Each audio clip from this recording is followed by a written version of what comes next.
Ne tɔgɔ Hawa Ibrahima Da. Ne ye denmansa ye autisme bɛ min den na. Ne bɔra kalama a san 3 awɔ ko autisme b'a la. Bon sɔmi baden kun bɛ ne na parce que déjà a ye retard camanba de sɔrɔ a ka développement na. A sigira f'a san 1 kalo 3 a nana tagama daminɛ f'a san 2 kalo 8. Bon a kun tɛ bruit ninnu dɔw supporter. A ka fɛn bɛɛ kun ka suma quoi. Donc dɔw ko ko jinɛ b'a la, dɔw ko ko baarajugu don, bɛɛ y'a ta fɔ.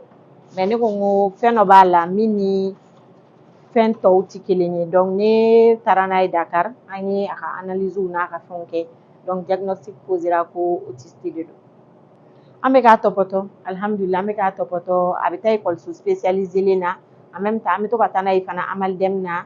A bɛ psychologue suit, a bɛ orthophoniste minnu bɛ se ka mɔgɔ dɛmɛ kuma na, a bɛ ergothérapeute a b'olu bɛɛ suit pour que a ka se ka a ka développement ka se ka ɲa quoi.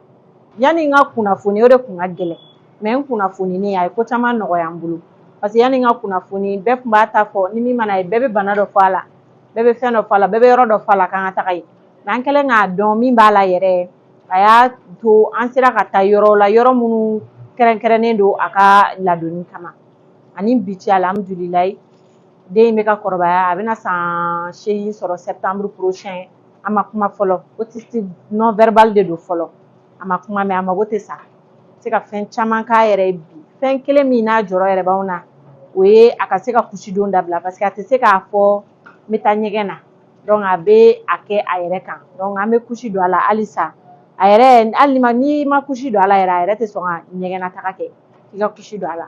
C'est vrai a bɛ épuiser dɔɔnin, a bɛ n sɛgɛn dɔɔnin k'a sababuya kɛ a bɛ fɛ kuma bɛɛ n k'a ta, a bɛ fɛ kuma bɛɛ n k'a sigi n sen kan, ani kuma bɛɛ a bɛ boli ka bɔ f'i ka boli boli a nɔfɛ, a tɛ se ka sigi yɔrɔ kelen, hyperactivité b'a la. Donc o sɛgɛnw bɛ yen nɔ ani i tɛ se ka bɔ k'a kelen to so, i tɛ se ka bɔ k'a to mɔgɔ wɛrɛ bolo, hali n'i bɔra ka to mɔgɔ wɛrɛ bolo hakili tɛ lafiya parce que i yɛrɛ bɛ se k'i den ladon cogo min na maa si tɛ se k'a ladon ten. Donc o gɛlɛya kɔni b'an kan sinon n'o tɛ alhamdulilayi basi foyi t'a la, don o don dɔ bɛ dɔ fɔ. Ne yɛrɛ taara jama na pour que ne ka mɔgɔw yɛrɛ prévenir nin den in tɛ den normal ye. Ne bɛ sin k'a fɔ a ye yafa n ma koyi den banabagatɔ de don, hali ni autisme tɛ bana ye, ne bɛ sin k'a fɔ a ye yafa n ma koyi den banabagatɔ de don. N'an taara dɔgɔtɔrɔso la o kelen don, n'an bɛ sotarama kɔnɔ o kelen don, hali o sanjan k'an to Dakar o kelen don quoi. Les gens vont toujours dire nin den ma mara a bɛ boli boli la a bɛ nin na, mais voilà ne kɔni bɛ sensibilisation kɛ, ne bɛ sensibilisation kɛ a tɛ ne tɔɔrɔ bilen quoi. Bon an bɛ don min na i ko bi ne bɛ ka n yɛrɛ ka réseau de utiliser en tant que créatrice de contenu, activiste, militante. Donc ne bɛ k'an yɛrɛ de ka réseau utiliser ka to ka mɔgɔw sensibiliser.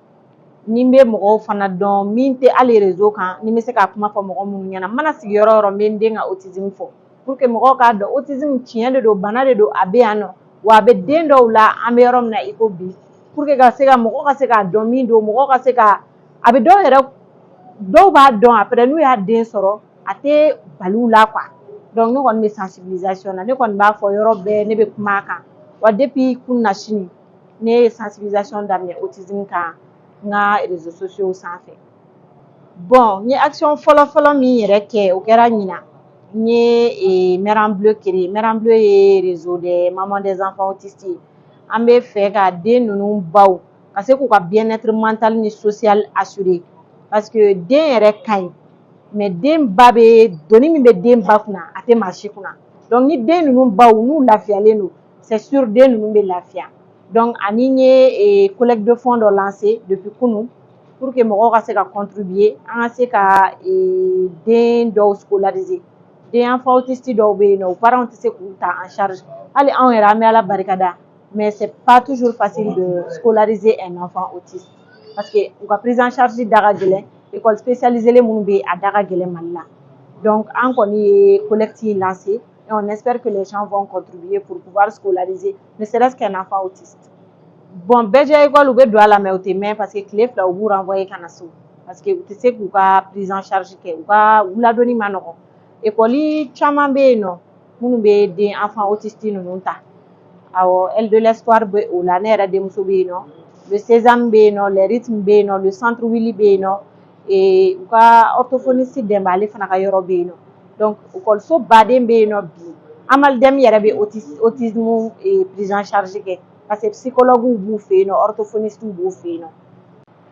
Bon an ma furakɛli baba kɛ Mali la parce que anw ka diagnostic posera an ye continuera ka accompagnement ni n ko accompagnement ka taa n'a ye école la parce que tuma dɔw la dɔw bɛ fura di u ka denmisɛnninw ma k'u gaver ne kɔni ma taa o sira kan alihamudulilayi fo n'a banana dɛ parce que an bɛ Ala barikada bana foyi t'a la min farala ka autisme kan ni autisme tɛ bana lakodɔnnen foyi t'a la fo n'a bɔra a ka mura ka ca o y'a ye a tɛ bɔ ji la n'o tɛ bana lakodɔnnen foyi t'a la an bɛ yɔrɔ min na i ko bi donc ne ka kumakan laban ye autisme tɛ bana ye an ka autisme an ka accepter an ka dɔn k'a fɔ den dɔw n'a bɛ wolo an ka den ninnu somɔgɔw an k'u dɛmɛ an ka jugement dabila an yɛrɛ minnu ye denmansaw ye an yɛrɛ minnu ye autorités ye an ka se ka sensibilisation kɛ autisme kan